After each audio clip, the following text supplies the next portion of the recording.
اب ملک ابرار صاحب ہمیں دعائیں دے رہے ہیں اور پوچھ رہے ہیں دوائیں دے رہے ہیں. دعائیں دعائیں. جی. اچھا دعائیں. شکریہ اور جزاک اللہ دعاؤں کا. اب بھائی شور ہے ذرا اندر آ جاؤ. اور وہ کہہ رہے ہیں کہ ناک کے پیچھے غدود ہے اچھا. اور ٹونسلز ہے. اور پھر چولا کا علاج کرتے ہیں آپ؟ کس چیز کا؟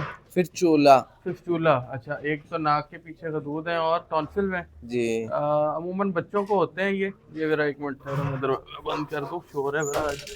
تو عموماً بچوں کو ہوتے ہیں یہ سوری جو غدود اور ٹونسل وغیرہ ہے. تو علاج تو ہو جاتا ہے یار, اس میں اب کنڈیشن پہ ڈپینڈ کر رہا ہوتا ہے کہ کیا ہے. اگر دوائیوں کی بات کریں تو جو لوارش ہے وہ بھی استعمال ہوتی ہے. ہماری ایک مقرف خاص ہے وہ ناک کے غدود کے لیے افیکٹو ہے. یہ بھی ہوتا ٹائم ٹیکنگ ہے, یہ کوئی ہفتے 10 دن میں کلیئر ہونے والا نہیں ہوتا, تو علاج ہو جاتا ہے. باقی یہ ہے کہ ایک میں نے پہلے بھی نسخہ بتایا تھا ایک پھٹکڑیوں والا, تو وہ پھٹکڑیوں والا جو نسخہ ہے وہ آپ ہمارے پاس بھی تیار بھی ہوتا ہے ویجین کے نام سے. تو یہ جو ہے نا سرخ پھٹکڑی اور سفید پھٹکڑی اور سہاگا, ان کو بریاں کر کے مکس کر کے پاؤڈر بنا کے جو ہے وہ اپلائی کرنا ہوتا ہے گلوں کے اندر. باقی پھر مالش کریں. ٹونسل تو اس سے بہتر ہو جاتے ہیں.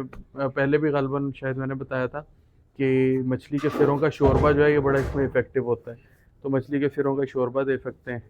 تو اس سے اللہ کرے گا معاملات جو ہے وہ بہتر ہو جائیں گے. باقی مالش جو ہے یہ بڑی امپورٹنٹ ہوتی ہے, یہ جو ان مسلس کی ہوتی ہے نا, اس سے بڑا فرق پڑتا ہے.